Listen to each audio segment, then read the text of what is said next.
અને ડોક્ટર બાબા સાહેબ આંબેડકરે આ બંધારણમાં નોકરીની અનામતની શા માટે વ્યવસ્થા કરી?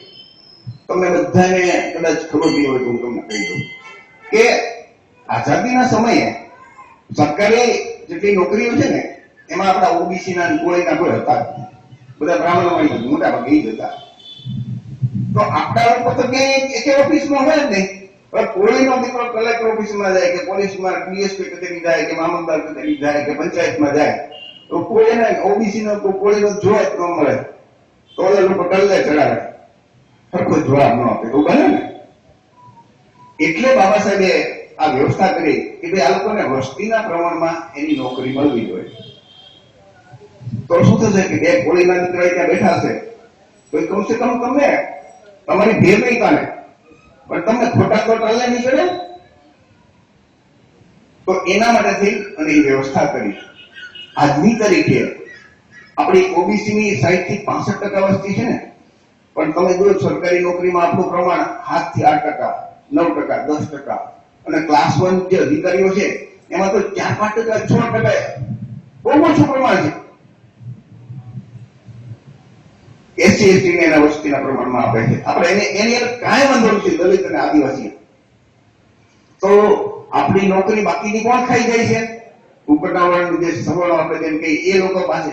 તમે જો તો કોઈ પણ ઓફિસમાં તમે જો તો શરૂઆતમાં તો ગમે ઓફિસમાં જાઓ તો લગભગ તમને બ્રાહ્મણ વાળિયા જોવા મળશે.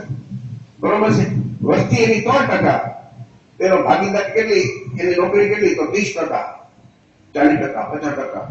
પણ સુપ્રીમ કોર્ટની જજ છે તો 3% બ્રાહ્મણોના જજ કેટલા તો લગભગ 70%. વિચાર કરજો. આપણો ઠંડક ગોપા એકાદો કદાચ કોક લઈ લે. તો બાબા સાહેબે એના માટે વ્યવસ્થા કરી. 2019માં આ નરેન્દ્રભાઈ મોદીની સરકારે એક એવો ખતરનાક આપણા માટે ભયંકર આપણા છોકરાના મોઢામાંથી કોળીઓ ખેંચી અને બ્રાહ્મણોની સવર્ણોના છોકરાના મોઢામાં ખવડાવે એવો એક કાયદો લાવ્યા. EWS એટલે કે આર્થિક રીતે ગરીબ જે સવર્ણો હોય એને જેની 8 લાખથી ઓછી આવક હોય એને આરક્ષણ આપી દઉં, અનામત આપવી. અનામત કોને આપે કે જેની પ્રતિનિધિત્વ અથવા તો જેની સંખ્યા નોકરીમાં ઓછી હોય એને આપવાની હતી. બંધારણમાં એવી જોગવાઈ છે. પણ બંધારણને સુધારી નાખ્યું. એ ખરેખર સુધરે જ નહીં. તો શું કર્યું કે આપણા લોકો કોર્ટમાં ગયા તો કોર્ટમાં એના બ્રાહ્મણ વાળિયા જોયું કે ન્યાય તો બરોબર છે, એને ન્યાય આપણને ન્યાય ન મળે. આપણા ધારાસભ્યો કે સંસદ બોલવું જોઈએ ને, રામ બરોબર એક પણ બોલ્યા હોય તો એ તો નથી બોલતા.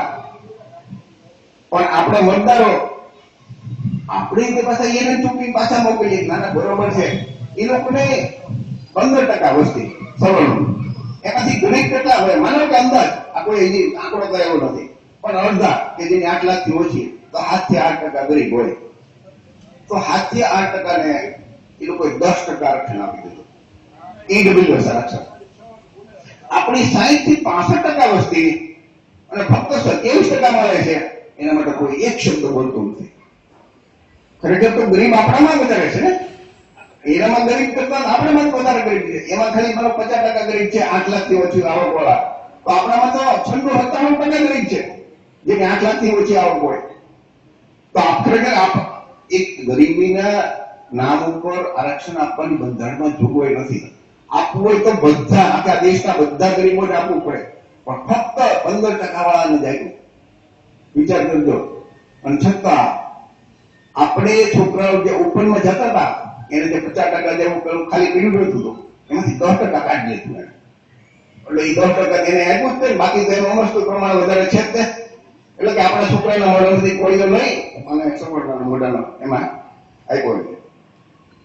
આ વ્યવસ્થા કરી. કેમ કોઈ બોલતા નથી?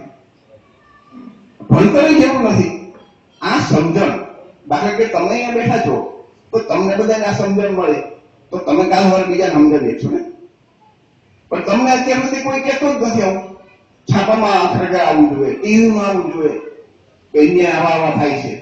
તમે કીધું ને કે છાપા, ટીવી આ બધા એ લોકોના હાથમાં છે. એવું કોઈ આપશે જ નહીં.